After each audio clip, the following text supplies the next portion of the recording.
चल BCom second इयरच्या विद्यार्थ्यांनो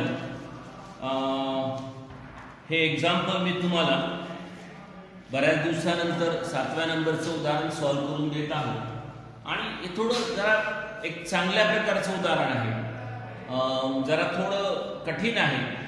या उदाहरणामध्ये एक विशेषता आहे, आतापर्यंत आपण गुड डिस्ट्रॉयड ट्रान्झिट किंवा म्हणजे मार्गामध्ये संपूर्ण माल जळला, आता जो माल जळला किंवा चोरी गेलेला आहे तो पुन्हा उपयोगात येणार नाही, म्हणून त्याच्यावरचा जो जळला असेल किंवा चोरी गेला असेल त्याची पूर्ण कॉस्ट काढल्या जात असते। त्यातून इन्शुरन्स कंपनीकडून जेवढे रक्कम मिळाली असेल तेवढी रक्कम आपण ती वजा करतो आणि बाकीच्या रकमेला लॉस म्हणून दाखवतो।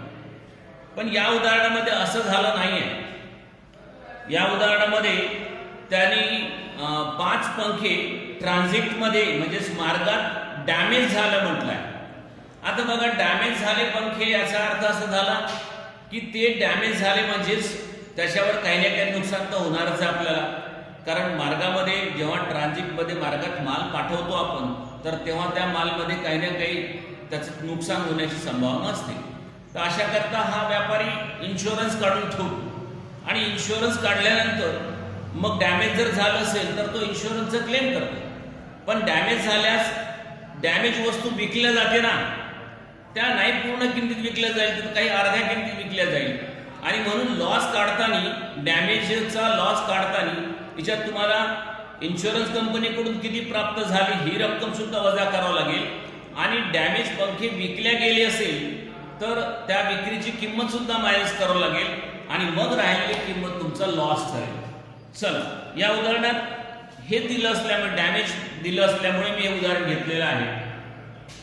मी पहिले उदाहरण वाचून दाखवतो आणि मग त्यानंतर तुम्हाला ते कसं सॉल्व्ह करायचं त्याच्याबद्दल सांगतो।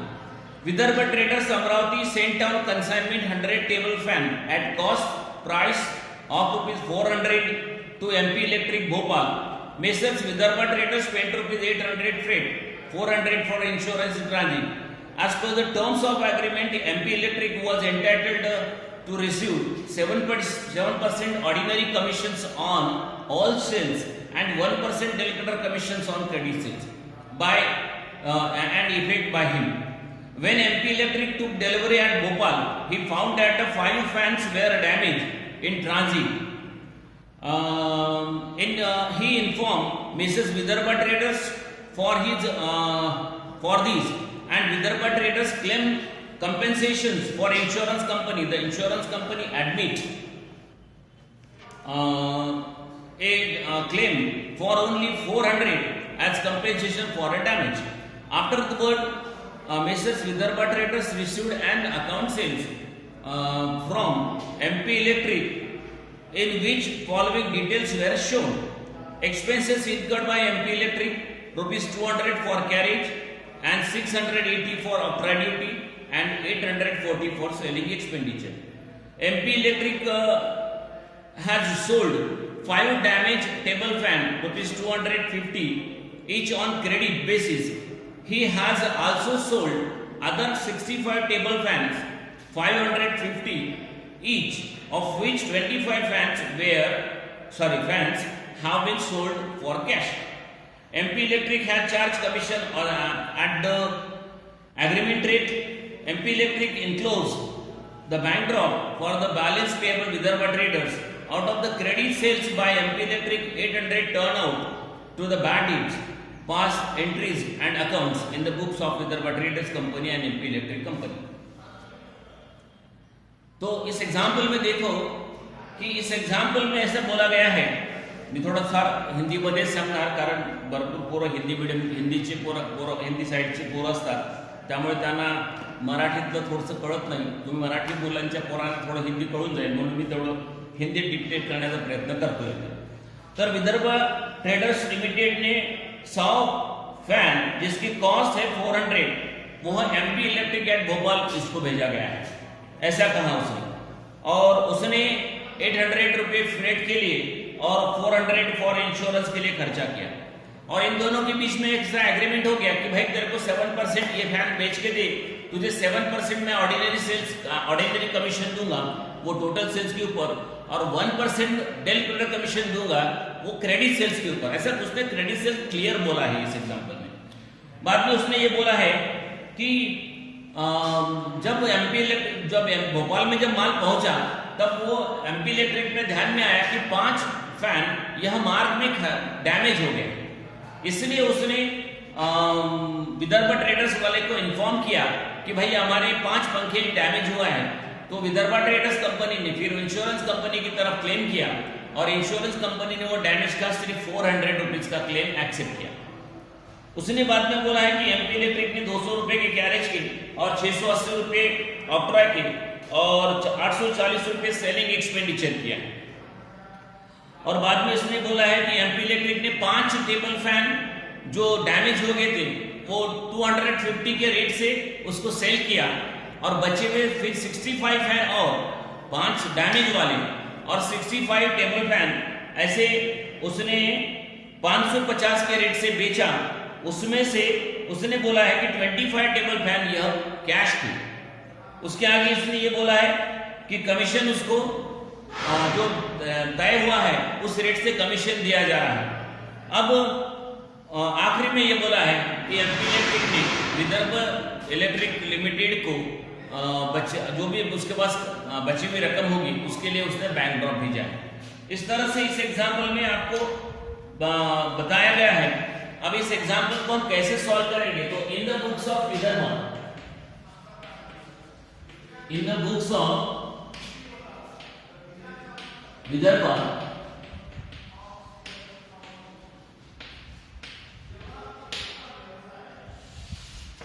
कंसाइनमेंट अकाउंट बनाएंगे।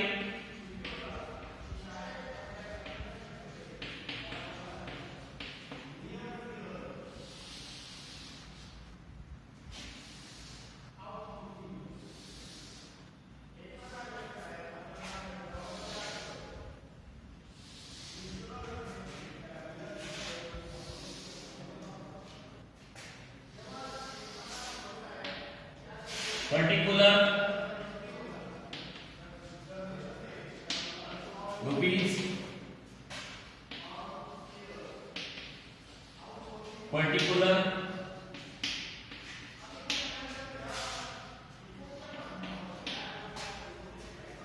सबसे पहले हम लिखेंगे यहां जितने के भी माल भेजा है इसको बोलेंगे टू गुड्स एंड अकाउंट। उसने क्या भेजा देखो, 100 फैन भेजा है, ईच फैन 400 का था, ऐसे 4 लाख का वो माल फैंस भेजा उसने, नहीं 40,000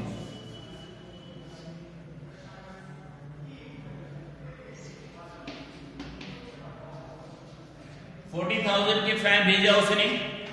उसके आगे उसने एक्सपेंडिचर किया है, तो उसको लिए किसने एक्सपेंडिचर किया, विदर्भ वाले ने। इसके लिए लिखेंगे हम बैंक अकाउंट एक्सपेंसेस। कौन कौन एक्सपेंसेस किया उसने, 800 रुपीज फ्रेट के और 400 rupees insurance.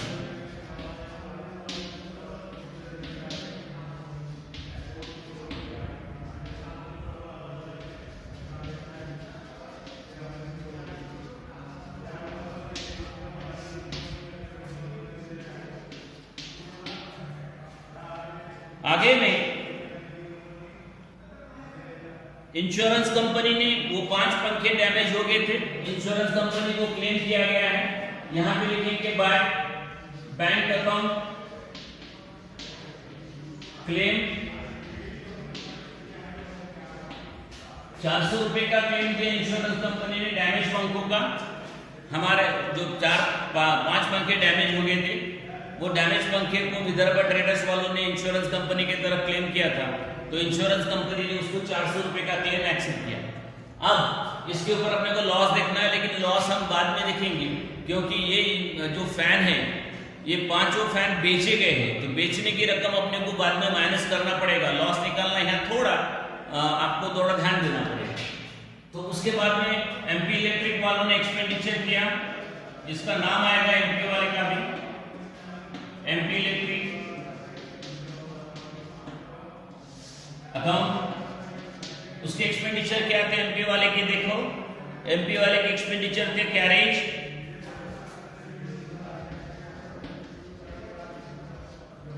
200 rupees, after duty 840, उसके बाद में 680 और सेलिंग एक्सपेंडिचर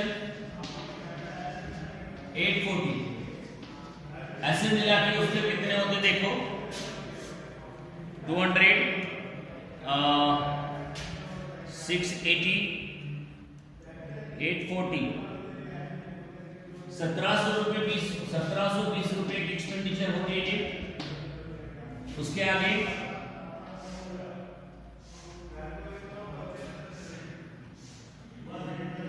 अब हम एमपी इलेक्ट्रिक वाले ने ये फैन बेच दिया तो यहां लिखना पड़ेगा, आप देखो एमपी इलेक्ट्रिक अकाउंट सेल्स। अब देखो पहले उसने कैश सेल्स किया, कैश सेल्स तो उसने देखो एग्जांपल में बोला है कि 65 फैन बेचा, बोलता हूं 65 फैन 550 के हिसाब से बेचा है, उसमें से 25 fan has been sold on credit base, तो यहां सॉरी ऑन कैश बेस, तो 25 फैन 550 के भाव से 25 पंखे जो है 550 के हिसाब से हो गए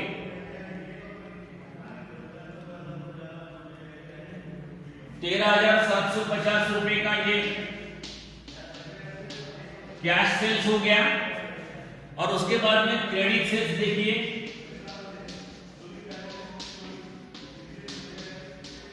क्रेडिट सेल्स, अब क्रेडिट सेल्स में देखो उसने क्रेडिट डैमेज वाले जो है 5 पंखे वो 250 के भाव से बेचा, 5 पंखे 250 के भाव से 1250 रुपए के मिले। और 65 फैन बेचा था, उसमें से 25 फैन यह उसने कैश बेचा, तो 40 फैन ये क्रेडिट हो गया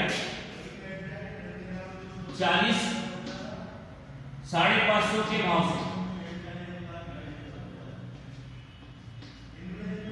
यानी ये 5 पंखे डैमेज वाले 250 के भाव से, और कुल मिलाकर 65 फैन और बेचा उसने, उसमें से 25 कैश बेचा था, तो बचे हुए 40 फैन ये क्रेडिट है, तो 40 इंटू 550 ये होते हैं 22,000,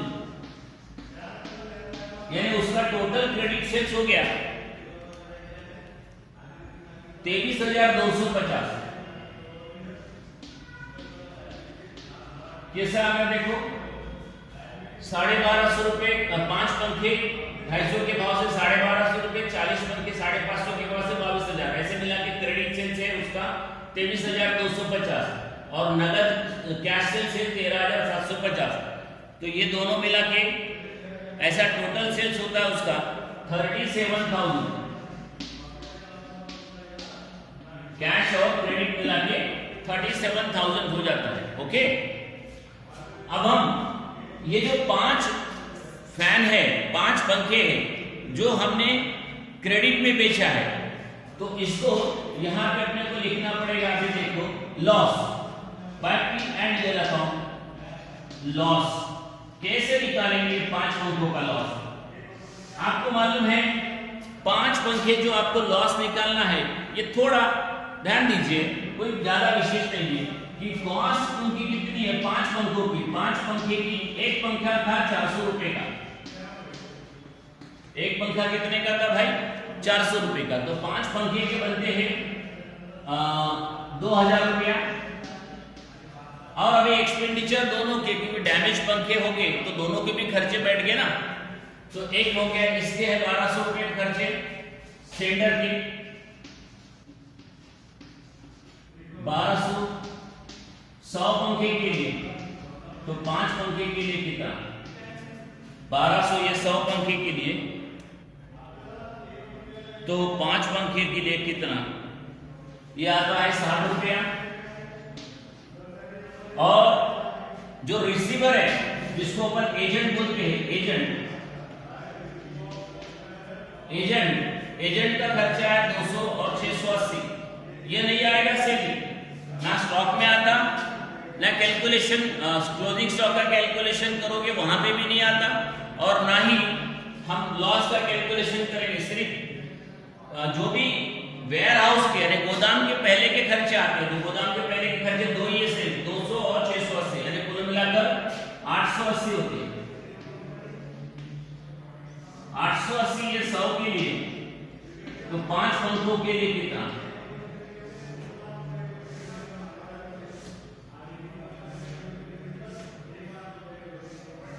880 100 के लिए, तो 5 पंखों के लिए कितना, यह आता 44 रुपये। ऐसे कुल मिलाकर आपका जो डैमेज हो गए थे वो 2000, उनकी टोटल कीमत निकलती है, जो मेरे 5 पंखे डैमेज हो गए थे उनकी कीमत निकलती है, मूल लागत माने मूल प्राइस 2000, भेजने वाले का खर्चा 60 रुपए, एजेंट का खर्चा 44 रुपए, ऐसे 2104 रुपया होते हैं। अब ये 2004 रुपए का फैन 5 पंखे है जो डैमेज हो गए थे, अपने को उसमें से मिले कितने, देखो इंश्योरेंस कंपनी ने अपने को पैसे दिया क्लेम के 400 रुपए, ये कम हो, इसका अपने को नुकसान इतना वसूल हो गया आपका, इंश्योरेंस कंपनी अपने को 400 दिया था, देखो। और बाद में ये डैमेज पंखे अपने बेचे थे, वो कितने में बेचे थे, 1250 में बेचे थे, तो ये भी रिकवरी होगी हमारी, यानी सेल्स 1250, तो इतने रुपए वसूल हो गए हमारे। 2104 रुपए मिलते हैं तो हमको there is no profit and no loss, but 2104 में से सिर्फ मिले कितने, देखो 400 रुपए बीमा कंपनी ने दिए और 1250 में बेचा गया, यानी सिर्फ 1650 मिले हैं हमारे। कितने मिले हैं, 1650। तो हमें लॉस हो रहा है 454 रुपए का लॉस, 454, 454 रुपए का लॉस हो रहा है। ओके, ध्यान में आ गया लॉस निकालना। उसके आगे देखो, अब इसको कमीशन निकालना है, एमपी इलेक्ट्रिक का कमीशन।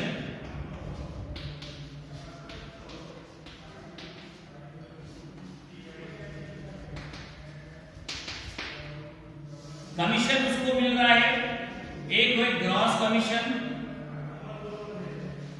वो है 7%, अब वो 7% उसने बोला है on total sales, your total sales is 37,000, तो आप ये जो 7% निकालेंगे 37,000 के ऊपर, वो आता 2590 रुपए, यानी 37,000 के ऊपर निकालेंगे 7%। उसके बाद डेल क्रेडिटर कमीशन, ये है 1%, और ये 1% जो है डेल क्रेडिटर कमीशन, ये है ऑन क्रेडिट सेल्स के ऊपर, और आपका क्रेडिट सेल्स है देखो 23,250 है, कितना है 23,250 है, तो 23,250 के ऊपर आपका जो आएगा 1%, 232 रुपया आएगा।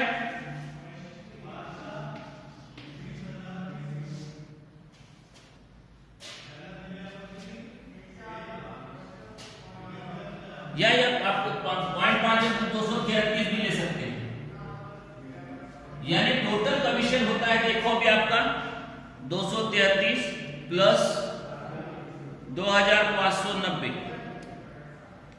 2,823 रुपए का कमीशन निकलता है। ये कैसा निकल रहा देखो, ये 7% ग्रॉस कमीशन है, ये आपने निकाले ये टोटल ग्रॉस सेल्स के ऊपर, और 1% डेल क्रेडिटर कमीशन जो मिला है वो क्रेडिट सेल्स के ऊपर 23,750 आपका क्रेडिट सेल्स, इसके ऊपर 1%, देखो 1% आता 232.50, तो 1 रुपया बढ़ा दीजिए 233 रुपया होगा। अब इस एग्जांपल में देखो, एमपी के हाथ से 800 रुपए बैड डेब्ट जो है, बोला कि नहीं उसने गणित में बैड डेब्ट्स करके बोला है।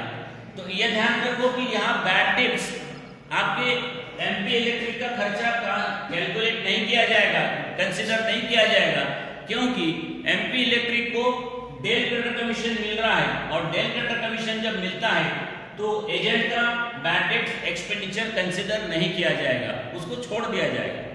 मान के 800 रुपए हम लेते थे, यदि हमारे गणित में डेल क्रेडिट कमीशन नहीं होता था तो यहाँ बैड डेब्ट हम 800, वहां पे जो उसका से बैड डेब्ट वो 800 रुपए वो लेते थे। जब डेल क्रेडिट कमीशन मिलता है एजेंट को तो बैड डेब्ट कंसीडर किया नहीं जाता है, उसको छोड़ दिया जाता है। ओके, तो इस तरह से आपको आ गया ये।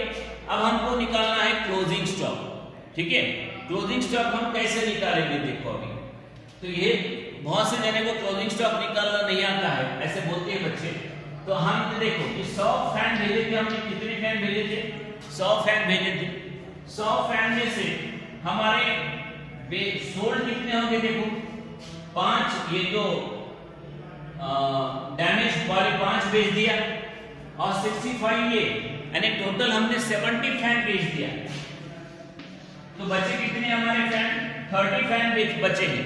तो ये 30 फैन का मुझे क्लोजिंग स्टॉक निकालना है।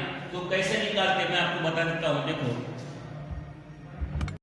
तो क्लोजिंग स्टॉक निकालने के लिए ये ध्यान रखो कि हमारे पास 100 फैन थे तो 30 फैन बचे हैं, 70 फैन हमने बेच डाले। कितने फैन बेच दिए? 70 फैन बेच दिए, 5 डैमेज और 65 दूसरे अच्छे वाले, यानी कुल मिलाकर 70 फैन बेच दिए। 30 फैन हमारे क्लोजिंग स्टॉक में बचे हैं। वो क्लोजिंग स्टॉक कैसे निकालते देखो, बाय क्लोजिंग स्टॉक।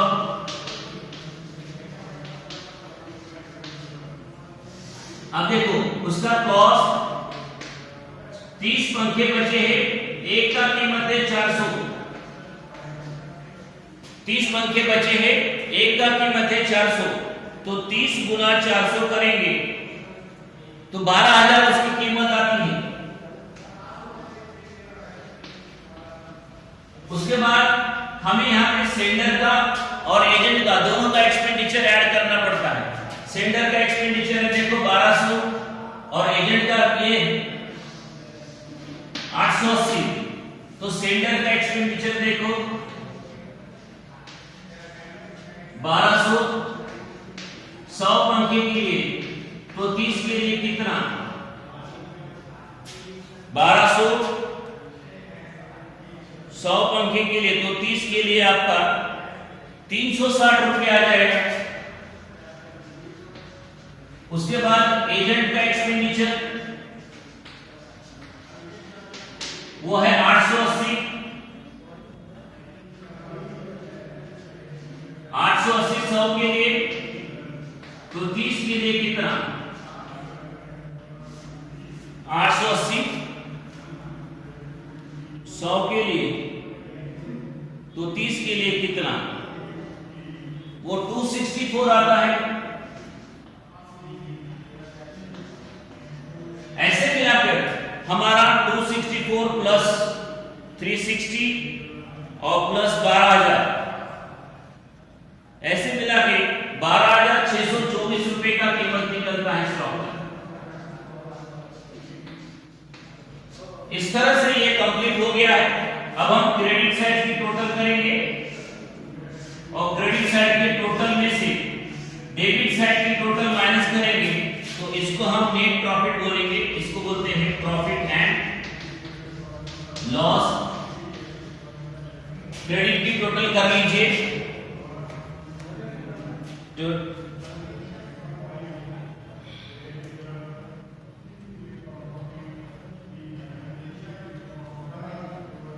50,400,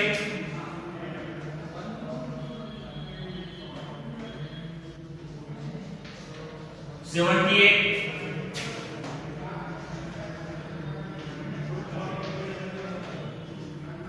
इसमें से हम डेबिट के टर्म्स माइनस करेंगे 40,000, 1200, 1720, 2823, तो 4,700,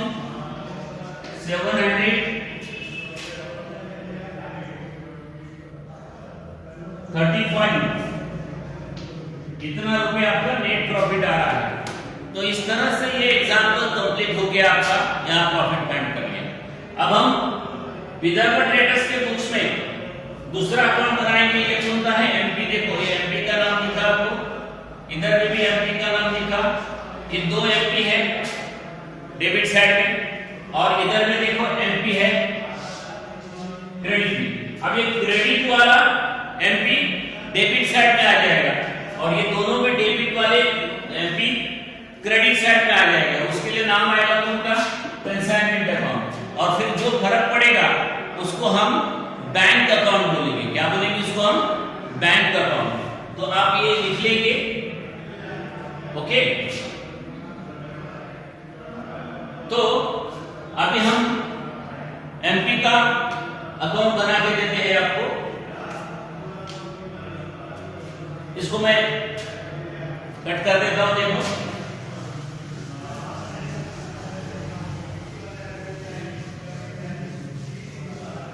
यहाँ इतने में थोड़ा सा आ जाएगा, ताकि आपका ध्यान आ जाए, समझ में आ जाएगा कि मैं यहीं पे कर लेता हूं। 2 नंबर का अकाउंट बनेगा अभी, वो है एमपी इलेक्ट्रिक अकाउंट। मैंने आपको कहा था ये जो है क्रेडिट वाला है, ये इधर आएगा डेबिट में, टू कंसाइनमेंट के नाम से, इस अकाउंट के नाम से आएगा ऊपर वाला। देखिए कितना रुपया है, 37,000 में। और ये डेबिट वाला जो है देखो, ये इस साइड में जाएगा बाय कंसाइनमेंट अकाउंट।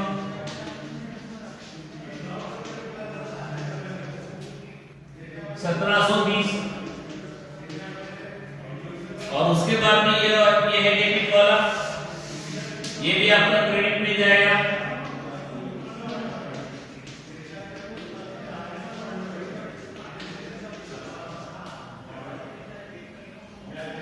$28, 28, 23।